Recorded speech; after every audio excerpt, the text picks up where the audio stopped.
Maximize your yields while spreading out your workload with the earliest maturing winter cereal. Visit kws.com/CA to see how our hybrid rye varieties can work for you. High yields, high quality, high value for your farm. KWS, seeding the future since 1856. It's time for RealAg Radio on Rural Radio Channel 147 on Sirius XM.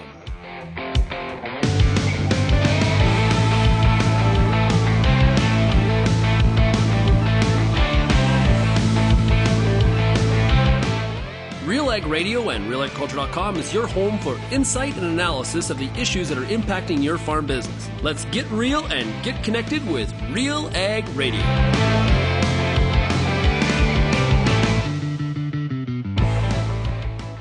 Welcome to RealAg Radio here on Rural Radio 147, Sirius XM. Shaun, Haney, your host here on this Friday edition of the show. Hey, thanks so much for making RealAg Radio and Rural Radio 147 a big part of your workday.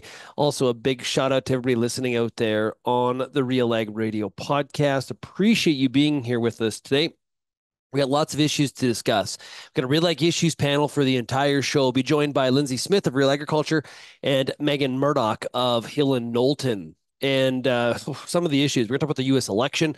We're going to talk about C-59 and the impact potentially it has on agriculture related. This is the legislation that is trying to wipe out greenwashing, which, some are going to say, hey, we need to get rid of greenwashing. I can get my head wrapped around that, but it also impacts agriculture and some of the sustainability claims that our industry, your company, industry associations, just the industry as a whole are making. There's going to be some significant legal costs potentially for the industry or for the stakeholder to back it up. So we'll get some of the details on that, our panel's reaction to the interview that we had on Wednesday's show about exactly that. And if you missed that, you can go back and check that out on the RealAg Radio podcast. We'll also talk about the Bank of Canada deciding to drop rates. Yes, 25 basis points happened on Wednesday, so we got that to chat about. Just a whole lot of stuff. So I'm looking forward to having a discussion with the ladies here today in the program. Kelvin is on holidays this week, so no Kelvin Hepner. He gets the day off. He gets to be a listener. And I'm sure as he's listening to this, he will be providing his perspective and commenting. I know that's what I do when I watch the show when I'm not here. Okay, if you have any feedback, you can send me an email, shaney@realagriculture.com. You can also find Real Agriculture across all the different social media platforms. You're also more than welcome to call the RealAg feedback line, 855-776-6147. Want to make sure you know about the Agronomist. It happens every Monday night. It is RealAg in prime time, everybody. And on Monday night's show, Lyndsey Smith is going to be talking about swathing versus straight cutting canola. So this is canola-focused episode. Two great experts, one from the Canola Council of Canada, one from BASF. It's going to be fantastic, so informative. And what's really interesting about this, I think the conversation has really evolved. It's just not one or the other. It's just not, hey, I'm a straight cutter or hey, I'm a swather. I think there's a lot of people using some of these shatter, like pod shatter reduction traits like BASF has, and other companies have their own versions of them, using those kinds of traits in the hybrids and then still swathing, giving themselves a little bit wider of a window for swathing. So there's lots of strategies when it comes to harvest around canola. And of course, this heat not really helping some of the canola, but we still got to get our harvest strategy lined up and set to go. Okay, let's take a break. And when we come back, we are going to get started with the RealAg Issues panel right after this.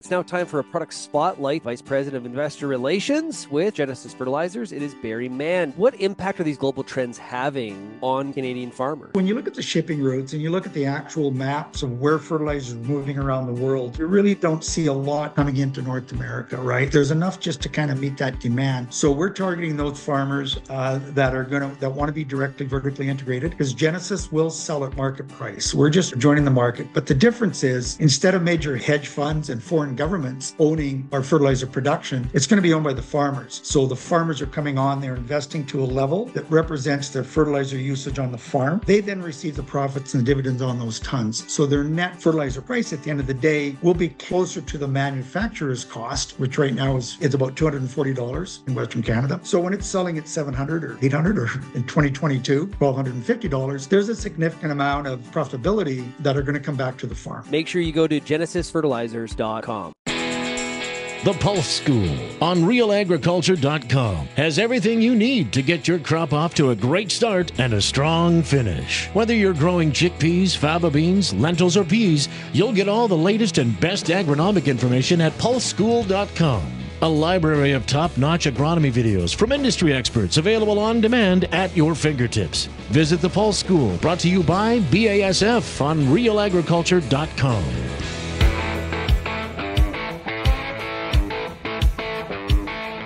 And welcome back to RealAg Radio, here for this Friday edition of the show. RealAg Issues panel coming up. Hey, maximize your yields while spreading out your workload. It's always a good idea to spread out your workload with the earliest maturing winter cereal from KWS Seeds. Visit kws.com/ca to see how our hybrid rye varieties can work for you. High yields, high quality, high value for your farm. KWS, seeding the future since 1856. Before Canada, everybody. 1856. Okay, let's bring in the panel. Up first, it is Lyndsey Smith coming out of Ottawa, Ontario. Lyndsey, how are you be today? Excellent. How are you? That good? I am that good. It is why? Well, how summer. come? You know what? We got our hay done, wrapped. So second cut, wrapped, just before 2 inches of rain fell. So that is like... Timing is everything. Yeah, timing is everything. So yeah, it's busy right now, but it's been a good week. Also joining us is Meagan Murdoch out of Hill and Knowlton in Toronto, Ontario. Meagan, how's it going? It's going great. As Lyndsey says, it's Friday. It's sunny here in Toronto. I've got the TV queued up for the Olympic ceremonies to start in an hour or so. And excited about the Olympics, are you? Very excited. Always. I mean, really? It's not the Winter Olympics, but it's still fun to watch. Okay. Which event would be the one that would draw you the most? Oh, well, I think the one that everyone's going to be ready to watch tomorrow is swimming. We are? Yeah. Okay. The major titans actually expected to race tomorrow, which I think everyone will be keeping an eye on. Okay, you're way in more into this than I am. I'm excited about the table tennis. Really?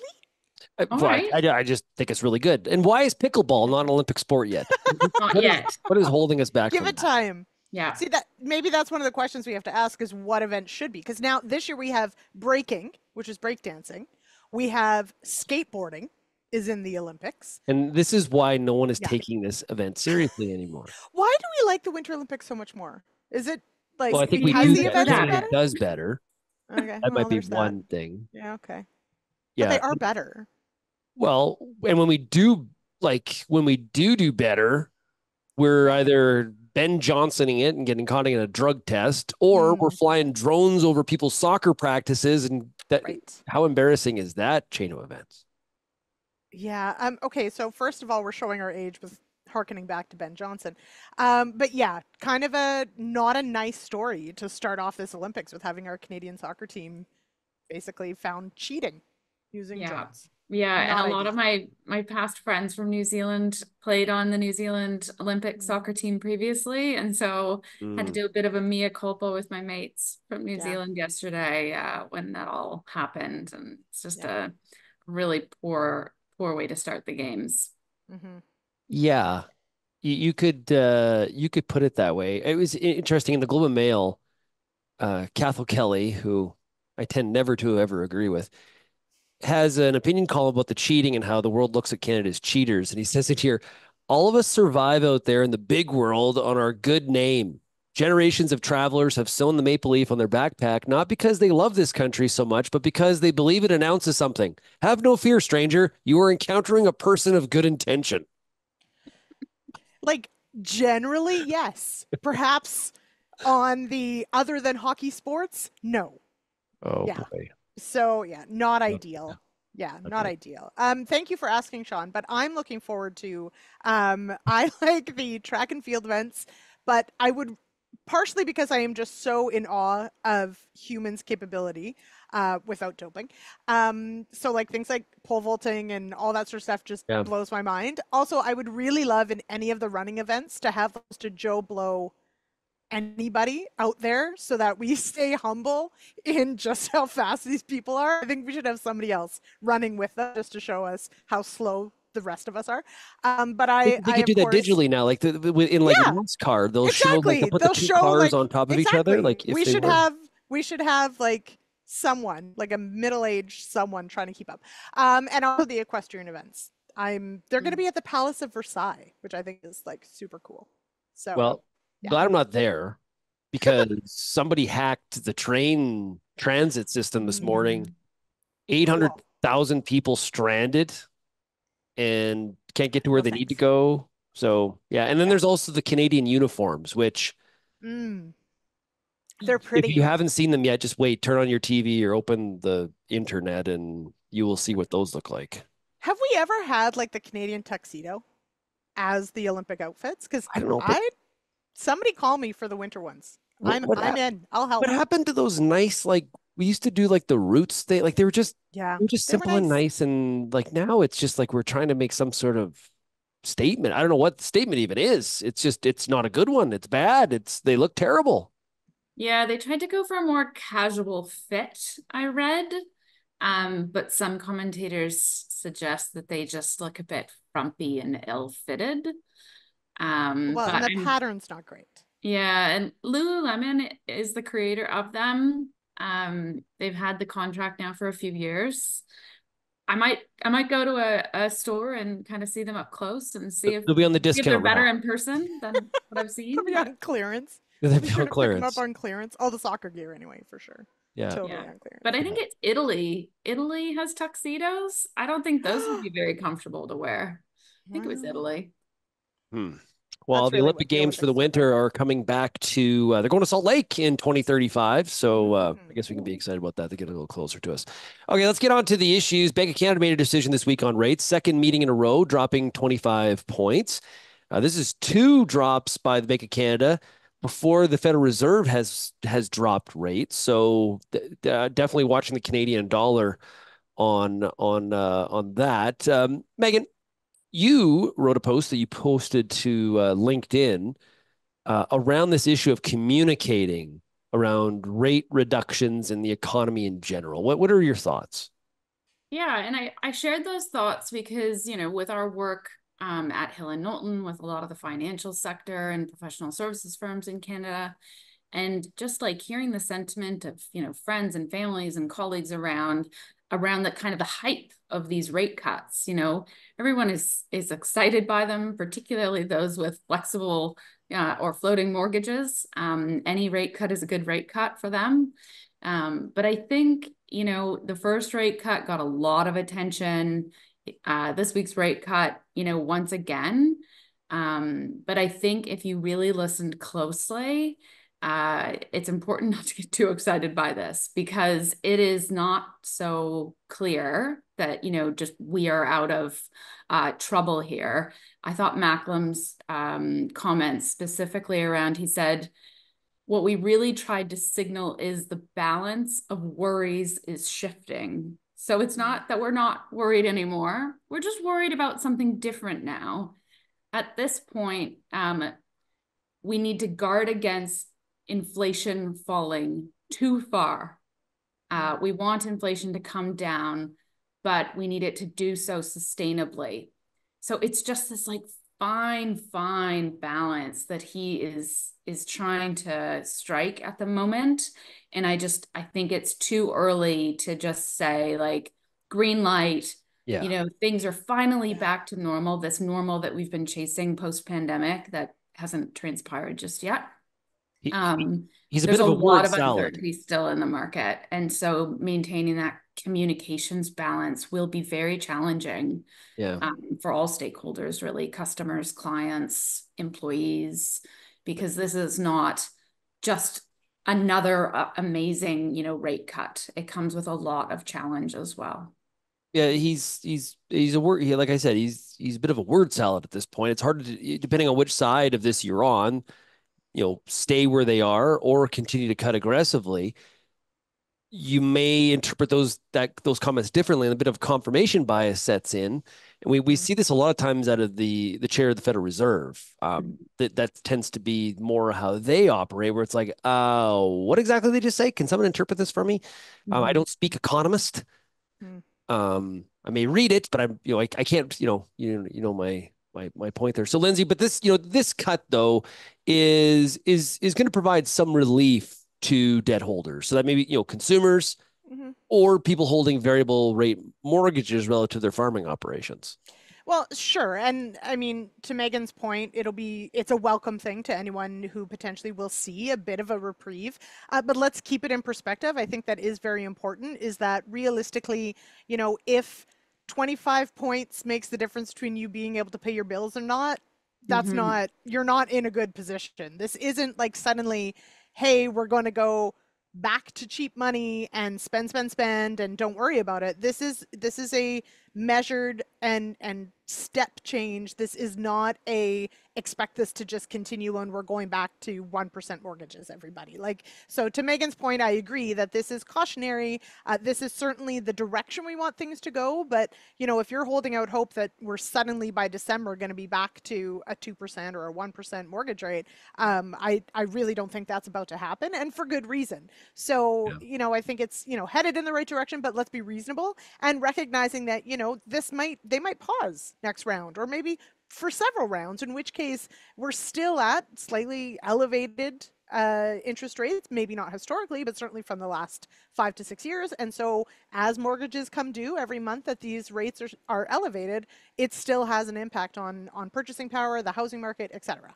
Yeah. And Meagan, I think this does pose, if we do see rates come down and we do see Canada's economic situation improve based on the fact those rates have come down, that's one of the issues the Poilievre Conservatives are going to have to kind of provide some messaging against, because they have really fed off of this idea that your costs are going higher under the Trudeau government, and the economy's spinning downwards, and any sort of recovery is probably not good for that narrative, politically speaking.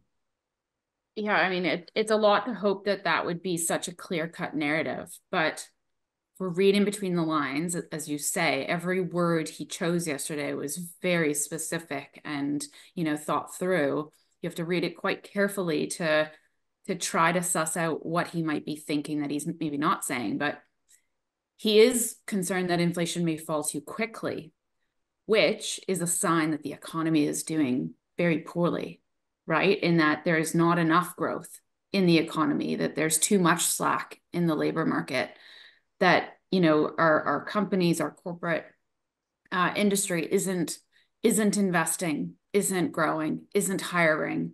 That's a very bad place for Trudeau to be in the next year. Yeah. So while the interest rate may come down, it's going to be coming down because the economy requires it potentially more quickly than we want it to be.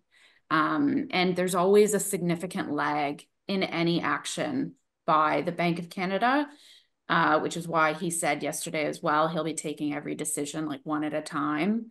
And we didn't see, when the interest rates were going up so quickly, we did not see a balance happening for many, many months afterwards. It's really only now where he feels like he can start to lower the interest rate, but it's going to be such a lag for those decisions to actually come through that, a year may feel like a long time in politics, but it's actually not a long time in economic change. Yeah. So, whether the next year is good for Poilievre or good for Trudeau or vice versa, I mean, it's anyone's guess really at this point. And I can only imagine that they'll both try to play it to their favor. Yeah, a year is a long time in politics. Just look at the last 3 weeks in the U.S. We're going to talk about what's going on south of the border from a political perspective when we come back. You're listening to RealAg Radio, Rural Radio 147, Sirius XM.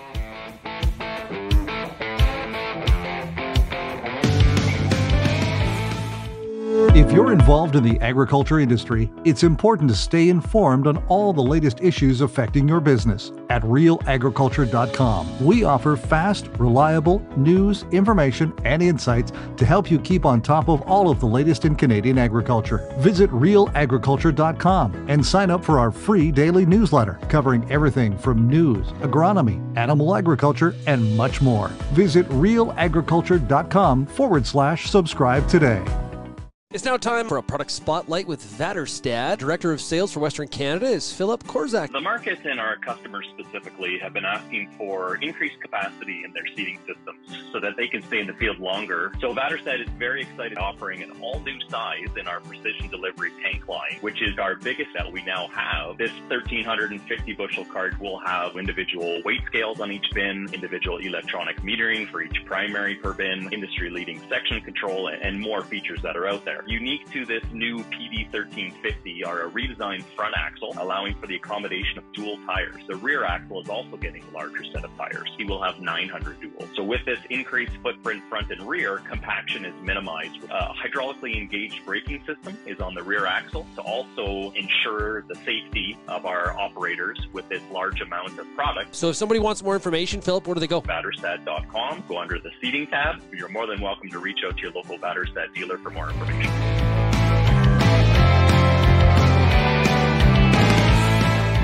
And welcome back to RealAg Radio. You know, the answer to your above-ground nitrogen loss problem is Anvil Nitrogen Stabilizer from Koch Agronomic Services. To learn how Anvil's dual active ingredients deliver extended protection, visit kochag.ca.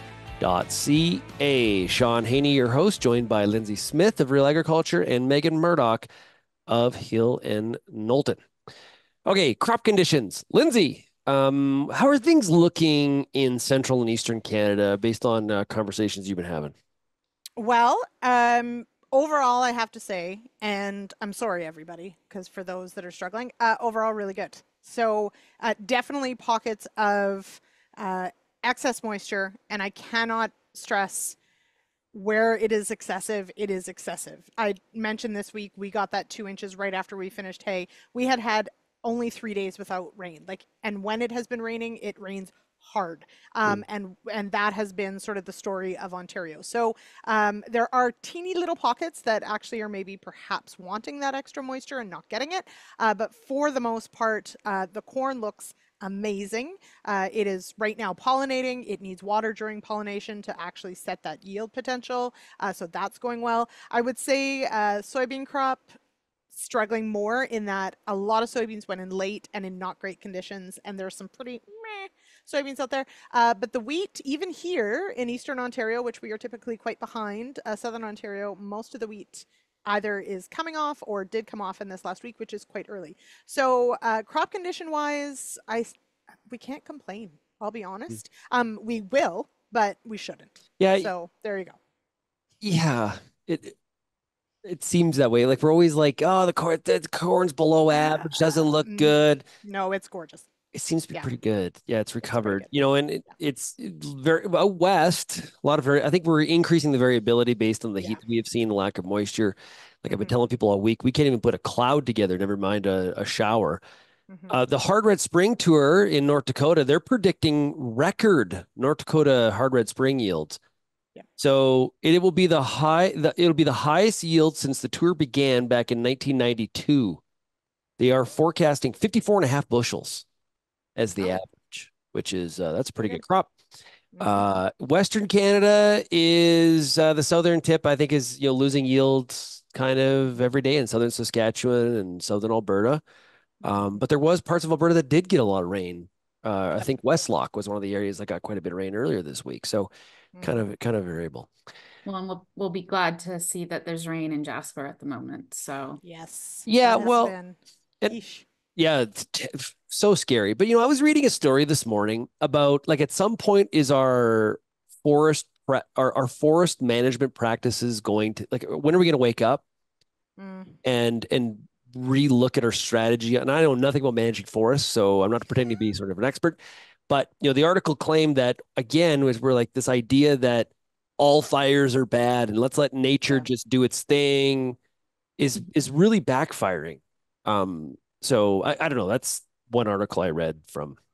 So yeah, and I think we've seen. So I follow this kind of interestingly because so in California, there's areas that where they have in communities, they've tried to make more like fire friendly communities where like the materials they use for roofs and how close you can have trees to your house and like those BC sorts of has things. some of those regulations. Yeah, they try and work that in. So I think we probably will see some of that. What I found interesting this week with this devastating fire in Jasper was, you know, the call for the feds to have stepped in, Jasper being such a phenomenal, you know, Canadian jewel, really. The and national that there park. was it is absolutely, and that the feds were nowhere on this. And hats off to all the first responders and everyone. I mean, the evacuation happened in enough time. There was some confusion, but I think it was handled incredibly well. But a lot of people saying like, where is Alberta's help and support on trying to fight some of these fires that are,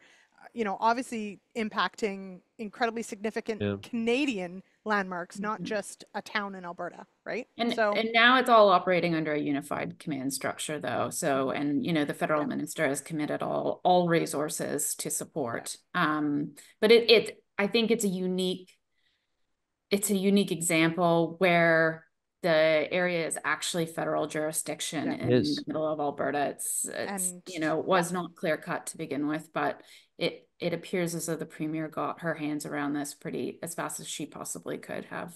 And Lord, if I see that press conference again, it's just so heartbreaking to watch her announce what's happened. Mm-hmm. Okay, let's move on to I've got a whole bunch of stuff to talk about here. U.S. election. I did promo that, so we better talk about that. It's been quite a week. We don't have officially candidate Harris, but that's the way that we are moving towards. We just have to have the convention for the Democrat side. Harris versus Trump looks to be the ticket. And a bit of a life on the Democrat side based on this announcement, record fundraising in a short period of time. What's interesting, though, Meagan, is that President Biden saying he wasn't going to run, or he wasn't going to let his name stand on Sunday, she was polling very similar to him. So I know everybody's all excited about, hey, we got the game on, new race. It's, you know, she can win, and I think she can win. But it'd be interesting to see if she floats back to the norm where she was prior to Biden saying I'm out. What are your thoughts?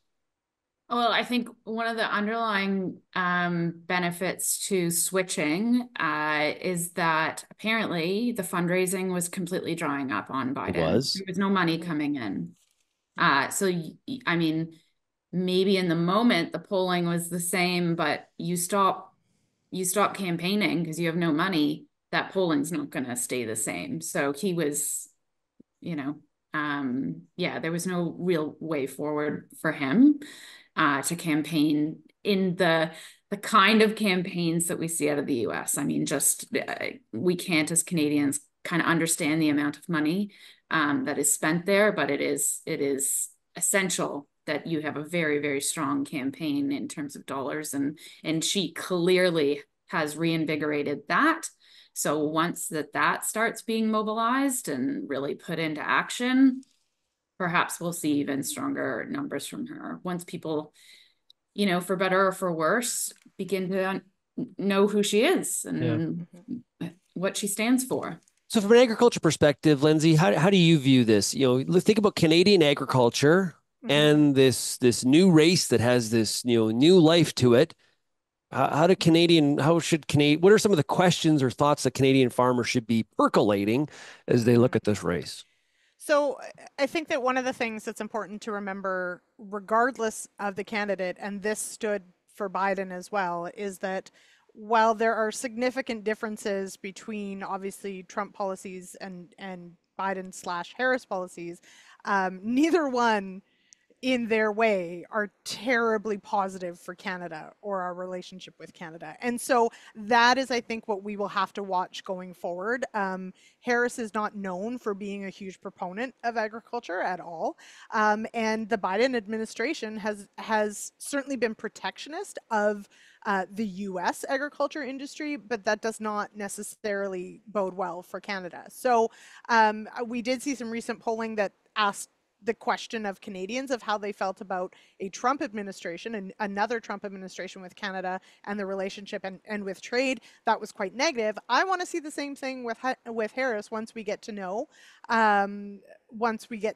actually what she plans, what she's going to campaign on or what her platform might be, how that might deviate from Biden's. But ultimately, I think as Canadians, we need to recognize that both of these candidates are not necessarily automatically positive for agriculture in Canada. And I think there's going to be a lot of concern on her position relative to animal agriculture, right? Yep, Up 12, California, Q3, Massachusetts. Big concerns. Her position on, she's walked it back, but she's the one that said she would ban fracking. Yeah. And that's going to be a big concern, not only for the American economy, but also the Canadian economy and energy companies doing a business on both sides of the border. So there's a lot to figure out here. Early days, but yes, Meagan said the money is flowing. The one thing we didn't talk about when it comes to the fires in Jasper, kind of undetermined at this point, Lyndsey, about the impact it could have on grain movement. In numerous articles I read, and I have reached out to the railways on this. I haven't heard back yet. But they refer to commodity shipments and not knowing how much disruption there'll be. So grain obviously being a part of that. So, right. And we have seen this with other fires as well. We have to recognize that, our ports are on the West Coast. They got to go through BC, and guess how they get there. So we definitely have seen the impact of forest fires on bridges, on railways themselves, and on the crews being able to actually move trains. So we're waiting to see what impact this may have. But certainly wildfire season is always a threat to railway movement, and this season seems to be incredibly active. So we'll wait to see what infrastructure is impacted and how much that might stop trains moving through to the coast. Yeah, of course, also threat of railway strike still. Well, that's, CPKC and CN Rail as well. So yeah, and they keep that alive, right? Like, let's not forget that, yes, we're waiting on a few things, but we did see the unions basically refreshed. They had to refresh basically their right to strike, and they kept that up to date. So it is not gone, this threat. That's for sure. Yeah. Okay, let's take a break. When we come back, we're going to talk about an interview I did earlier this week relative to C59 and some potential massive fines relative to greenwashing. It's pretty substantial, and it's going to rope in agriculture based on what our guest told us. You're listening to RealAg Radio, Rural Radio 147, Sirius XM.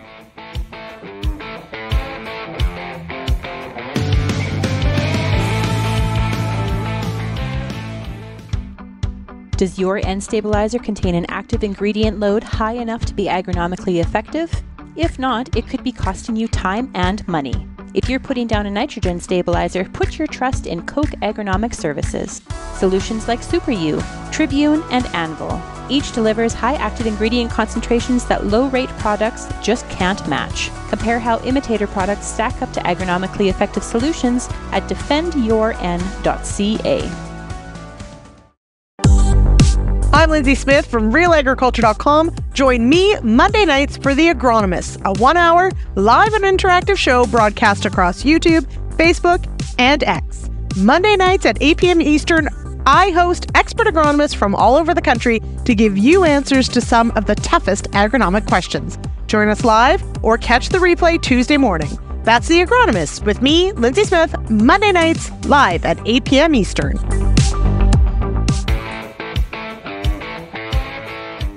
Hey, Lyndsey, are you satisfied with this year's emergence? It could improve. Well, here, let me tell you how you can do that. Make it even better with Vatterstad's line of seeding and planting equipment, including Seed Hawk air seeders and precision delivery air carts, or the Tempo high-speed planter, featuring unmatched precision in all conditions. All conditions. Nice. Learn more at Vatterstad.com. Okay, Shaun Haney, your host, joined by Meagan Murdoch of Hill and Knowlton and Lyndsey Smith of Real Agriculture. C59. We talked about this earlier this week with Margot from Denton's, and heavy legal stuff here in place. But the idea is that the Canadian government is trying to eliminate or deter greenwashing. And on one hand, and Lyndsey, you and I were talking about this yesterday.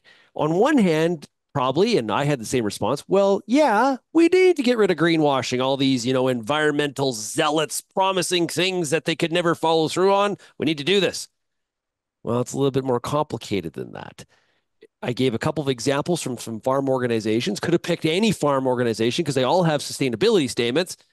And when Margot said, yeah, those would fall under the scrutiny.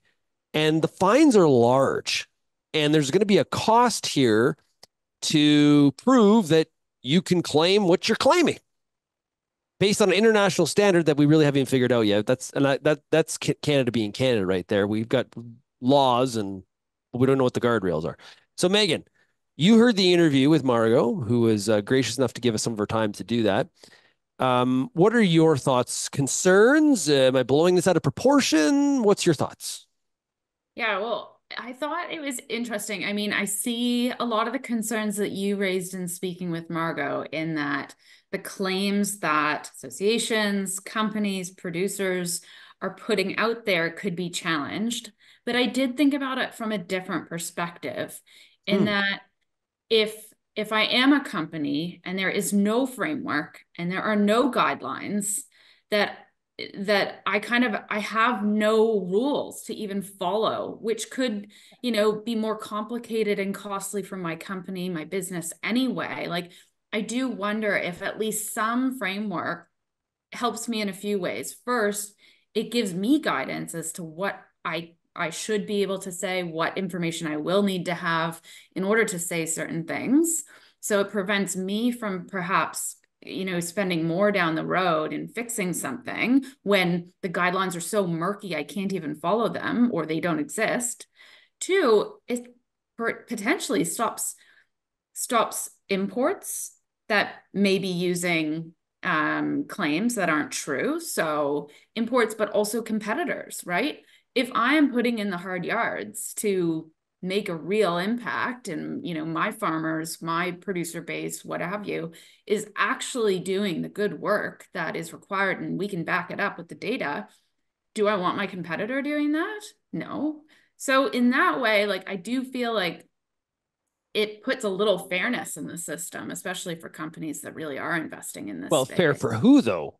Right. To me, there's a barrier to entry there. And so some companies that do have innovations that maybe are good are like, Canada, not worth the trouble. Like, yeah, we're not going to focus on it. We're not going to that market. Fines are too substantial. Isn't that a barrier? You mean in global companies marketing their products here? Oh, or it doesn't have to be a global company. It could be a company that does really well in Australia and wants to bring their technology or their product here. And they're like, yeah, no, we're okay. We don't have all of the research that Canada requires in order to make the claim that, hey, our product is good for soil health. Therefore, we're not going to bother with it. It's too risky. Yeah, fair. But if you are that company and if you do have the data to back it up, and I would say Canada's probably not leading here. We very rarely lead in policy. We typically follow our neighbors to Europe or our neighbors to the south. So if, that company can back it up, they're really well positioned in Canada because, they're going to beat any other company trying to make the same claim.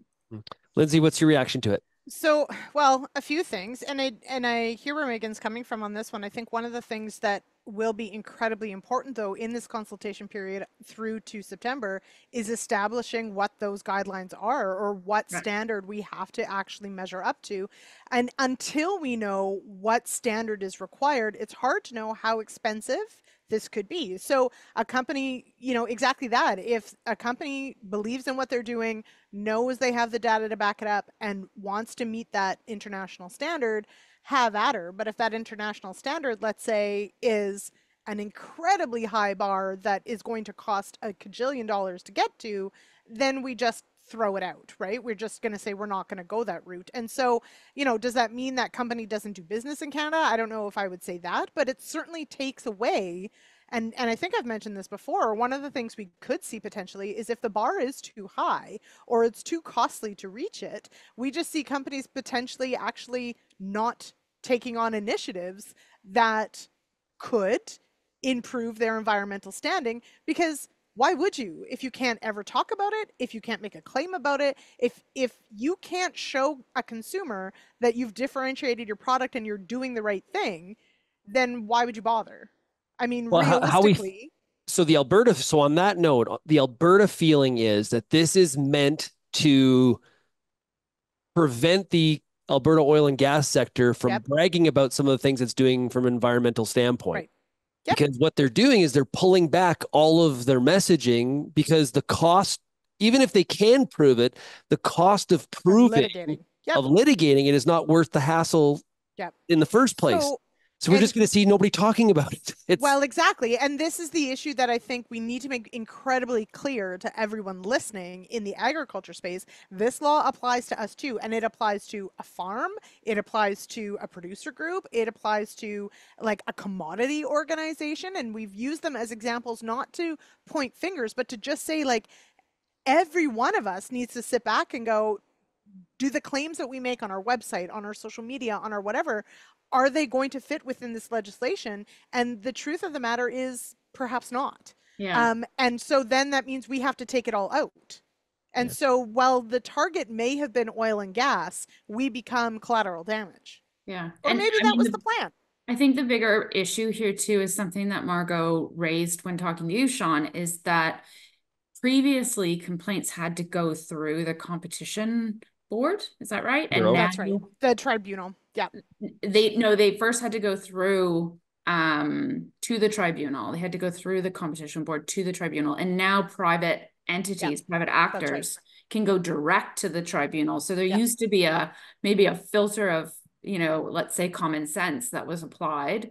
But now really anyone can go to the tribunal. And thinking of other tribunals, the Landlord Tenant Board here in Ontario, that tribunal backlogged beyond belief. Well, yeah.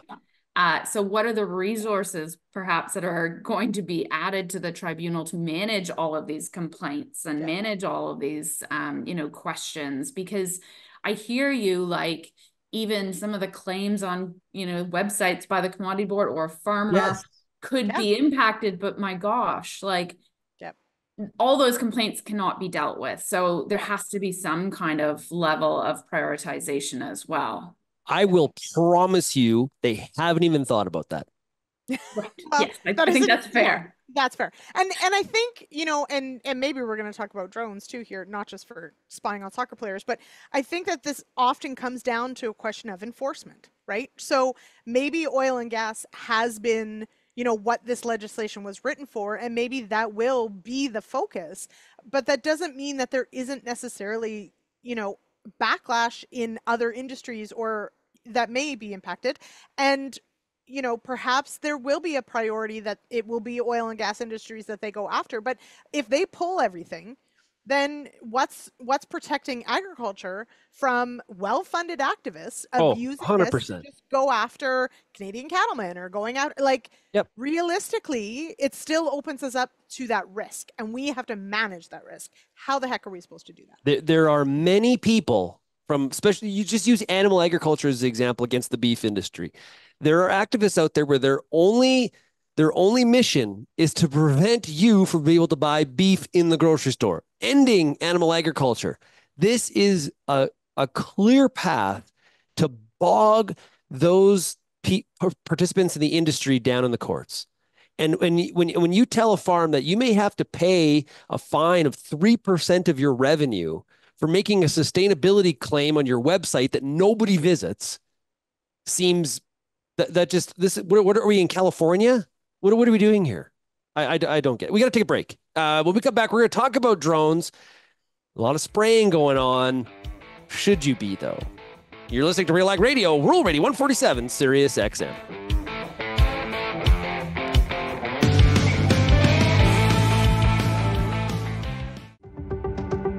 Since 2010, the Wheat School on RealAgriculture.com has been helping farmers to grow great wheat.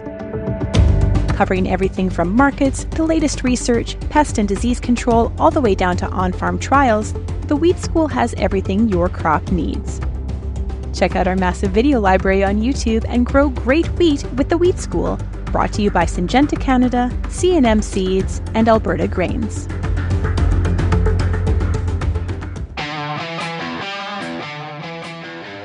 Advanced canola trait technology is here. And it's soon to be the talk of the town. Optimum Glide delivers excellent yield potential and agronomic trait performance. Improved crop safety. Enhanced weed control. And a wider window of application. You're going to want to see this. Learn more at OptimumGlide.ca. And welcome back to RealAg Radio here on Rural Radio 147 Sirius XM, a RealAg Issues panel here on this Friday. We got Meagan Murdoch of Hill and Knowlton out of Toronto. We got Lyndsey Smith of RealAgriculture, myself, Shaun Haney, broadcasting from the big HQ in Lethbridge, Alberta. Hey, the Canadian Beef Industry Conference is in Saskatoon, Saskatchewan from August 19th through the 22nd. What a great time, Lyndsey, to walk along the river in Saskatoon in August. It beats the heck out of doing it in January. There's networking keynotes, breakouts, learn how to increase profit, manage rangeland, and navigate trends. You can visit CanadianBeefIndustryConference.com for full details and to register. Yours truly will also be at that event, which I'm really looking forward to. Some great steakhouses in Saskatoon as well. Okay, drones. Lyndsey, this one is this is kind of interesting because there's a whole lot happening here. Yeah. We've got companies selling sophisticated high-tech drones to farmers. Farmers are trying to be on the leading edge. They're very interested, labor concerns, things like that. They're interested in using drones to apply products. But we have one problem. Many of the products, most of the products, almost all the products don't have a label for drones. That's right. Now, foliar fertilizers, different. Sure. Herbicides, also. So what you're spraying is a key piece of this. So this is one where regulatory is maybe somewhat behind the technology. Is that how I sum this up, Lyndsey? Well, so I think that's fair. And let's be honest, applying product by drone is approved in other jurisdictions, and we can access those videos and hear from our neighbors, etc. The key here is understanding what is actually allowable, what is within Transport Canada rules, and then what is within PMRA rules. So there's different rules at play here. So there are rules about who can and where you can fly a drone, what size of drone, what kind of licensing you need. And then there's the label that actually will say this is in accordance with label. So let's make it very clear here. We only have one herbicide that has drone application approved on the label, and it is for non-crop purposes. So that is full stop. It doesn't matter what your neighbor tells you. That's full stop. That's what we have. Or the people selling the drone. Or the people selling the drone. Exactly. Now, will that change potentially by next year? Absolutely possible, right? We may have label registrations that happen within the next few months, and that's wonderful. There's lots of research going into the proper use of these drones for herbicide application. And one of the big sticking points to get that approval is you have to remember drones use incredibly low water volumes. So that means incredibly high concentration of the active ingredient. We need to understand how that's going to impact not just the effectiveness for the crop it's being sprayed on, but potential drift issues. Also remember that unlike a spray plane, drone props face downward. And when you watch the spray pattern that comes off one of these drones, it is a swirling mess of nonsense, okay? So we need to understand how best to use these. So this is incredibly important. I think that farmers can be absolutely understood for being somewhat frustrated that perhaps the rules are not in place yet, but at the same time, it's not as simple. And a few weeks ago, I had Tom Wolfe and Jason DeVoe on The Agronomist to talk about spraying in challenging conditions, because one of the reasons that people are looking at drones is that in very wet conditions, that's when disease pressure is high, but you don't want to be driving on the field. So a drone for a fungicide application might make perfect sense, but it still needs to be on label. And spraying by plane is approved, but to be honest, it's not perfect either. Like, it's what we do because we have to, but it's not perfect. So the long and the short of it is drones are an excellent tool. There's tons of capabilities already that are approved, but what's really important, anyone who's buying these drones for spraying, is you need to know what you can and cannot do, because ultimately, if you're off-label and the product doesn't perform, or you have a drift event, you were off-label. You're in the wrong. That's the bottom line. And it's unclear if you have a product claim, what happens when you go to the company and say, well, yeah, I applied this herbicide with my drone and it clearly didn't work, I don't think that's going to go over very well. And I'm no lawyer, and I am a very much like a government stay out of my life kind of guy. But Meagan, I'm not quite sure. I got a tip for the audience. I'm not quite sure if I was spraying with the drone and I was off label, posting on social media. Why wouldn't do that? I mean, I tried to get my head around this topic this morning because you'd be surprised to learn that unlike you and Lyndsey, I don't follow this particular issue as closely. And it was interesting. I actually found some old reporting by Kelvin, 6 years ago, at least. I mean, and I didn't look that far and that long. And, they were talking about it then, the exact same issues. And so what I've learned is that you're not allowed to use a drone to apply most herbicides, almost all. And you're not allowed to use a drone at the Olympics. Those are things that I've learned this week. Set in stone. And it sounds really similar to the conversation we were having around the greenwashing labeling, because the rules potentially are so complicated and so challenging to understand. And there's so many different bodies included that it may be better to just avoid the fine and not attempt this route. Well, I've had a few messages from people that have said, listen, my land, my problems. And I get that, and that can be applied to lots of different scenarios. But when it comes to federally registered herbicide products, I don't think, I know it doesn't work that way. So it's easy to think that, and hey, I'm right there with you. But we've got to be careful because this is a very unfigured out mess, to be honest with you. And I'm not quite sure the sellers of the drones are helping, because there's a mixed messaging. And I had a grower message me yesterday, say, what about this? Here's what I was told. Is this true? It's I think you should talk to a lawyer, because I don't think what you're being told is true. Right. So there's a lot of confusion out there.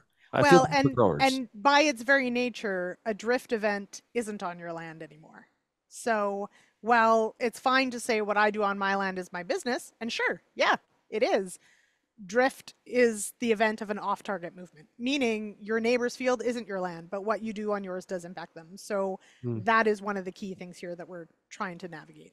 Also not anti-drone, as a disclaimer. They're fantastic. Yeah, we did a great video with DGI at Agritechnica back in November, right? I think there's a lot of applications huge that fit, especially the one that I could see is a drone and then a pheno dart, on a ranch, doing the treating. That would be, and you could do it remotely from your basement. I watched this movie the other day. Basement. I watched this movie the other day where it was the drones were in Afghanistan, and the guy controlling the drone was sitting in Virginia. Yes. That's some cool stuff. Okay, also ethical. There's a lot of research around that. Yeah, exactly. Okay, but no, it is, and I think this is actually quickly, we got to wrap up. Yeah, that I want to be very clear here that I don't think any of us are saying we shouldn't be using drones. It's let's make sure that we're using drones responsibly and within the rules until the rules change. Yeah, keep yourself out of trouble. We're trying to keep you out of trouble here. Yeah, exactly. Yeah. Okay. Hey, Meagan, I know you got to run. Thank you so much for joining us here today on this Friday, and really appreciate it. Thanks for having me, guys. Nice to see you both. That is Meagan Murdoch of Hill and Knowlton, based out of Toronto. Also, Lyndsey Smith. Lyndsey, we got some writing to do. We got to get going. Oh my goodness, Fridays are busy. Cheers, well, Kelvin took this week off, and I don't know who approved that, but it's just increased our workload. It is entirely your fault. I don't know what's going on here. If you have any feedback, you can send me an email, shaney@realagriculture.com, or of course, you can call the Real Ag feedback line, 855-776-6147. Thanks, everybody, for getting real and getting connected with Real Ag Radio. Have yourself a great weekend, and we'll talk again on Monday. Cheers, everybody.